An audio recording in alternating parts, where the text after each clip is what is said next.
Hi, welcome to this week's Sim Racing News Roundup, and this is the first one in 2 weeks. My apologies, I was away last week so wasn't able to get anything out. So to round things up, what have we got this week? Well, kicking off, Automobilista 2 has had a small update. This is basically still building on the V1.3.8 update that came out recently, and we are now at 1.3.8.3. which basically just still wrapping a few things up, some championship editor bits and pieces, some more physics tweaks, etc. As always, I'll leave a link to all of this down below for you to go and have a look yourself. One thing to keep in mind, and they do acknowledge this in the release notes, is that the Formula 3 physics still do have some issues, and they're looking to rectify those once they hit version 1.4, which should be around soon, I hope. So moving on from Automobilista 2 to Offroad Mania. Now this is a little indie title that I'm a big fan of, and they have released a new bonus car for this. Car number 6 has hit it, so if you do like this one, go and check it out. Unfortunately, because I was away last week, I did miss out the fact that they had a 22%, which is an odd amount, but a 22% discount running from July the 11th through to the 18th. So my apologies, I didn't get the news out to you on that one on time. Sorry about that.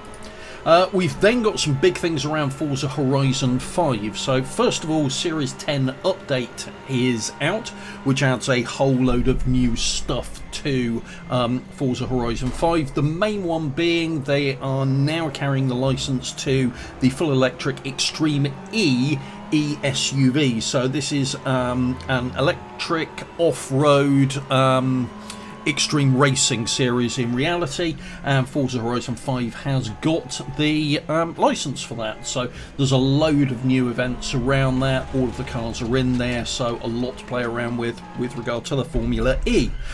If that wasn't enough, we also now have the Hot Wheels DLC out for Forza Horizon 5. So I've not had a chance to play around with this yet, unfortunately. It adds an awful lot into Forza Horizon 5 by the looks of it, adding in entire new tracks and layouts that basically cover large areas of the map. They are basically up in the air, so you can go absolutely bonkers racing amongst the clouds above Mexico, allowing you to take in a lot of the scenery. So with my holiday and also the fact that it's been stupidly hot in the UK, so running my rig for anything more than a few minutes has basically just been horrible, both personally and on my hardware.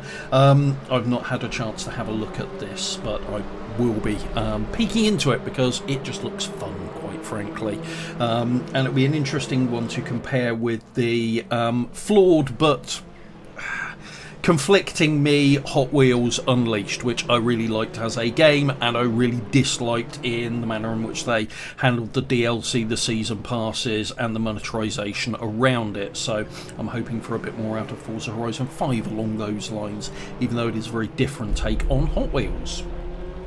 Moving over to RFactor 2, they've released their July release candidate, so keep in mind this is not a full release, this is a release candidate, so you have to sign up for the beta program, which is free. You can then download it and have a play around with stuff that will be coming in the next full public release.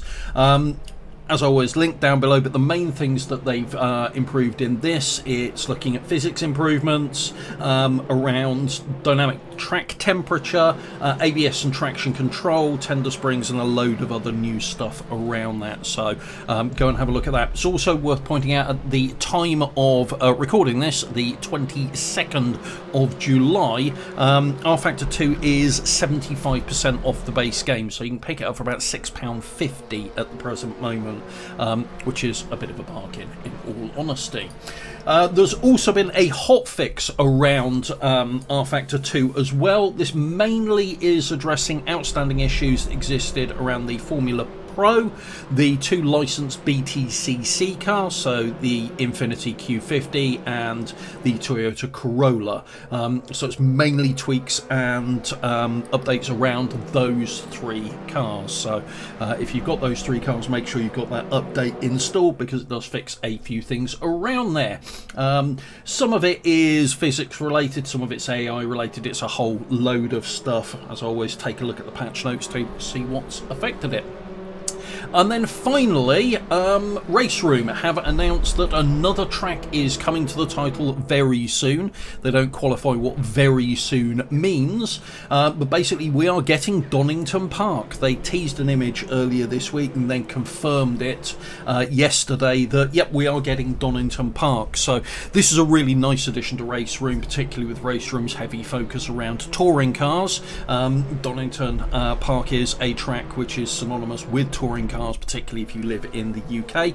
Obviously not so much for the World Touring Car Championship and things like that, but it's just, that doesn't matter. It's a really good track for touring cars. It's also a really good track for a lot of either lower formula or older open wheel cars. It's just a really nice track to drive. So I'm looking forward to this one coming out. No date on that yet. So hopefully that won't be too soon. They're saying very soon, but in RaceRoom terms that could be anything from, you know, tomorrow to 2 months. We will just have to see, but I will let you know as soon as it comes out, and we'll be giving it a go. In terms of footage that you've been watching, due to the things I've outlined earlier, I've not had much of a chance to play around with mods over the course of the last week or so. So what you're actually looking at is RaceRoom again. So this is WTCR cars racing at Imola, and I hope you've enjoyed it. And that's it for this week's Sim Racing News Roundup. If you found this useful, please do hit the like button, and as always, if you want to see more content like this, subscribe to the channel and hit the bell icon to be notified when new content gets uploaded. Thanks very much for watching, everyone. Take care. Bye.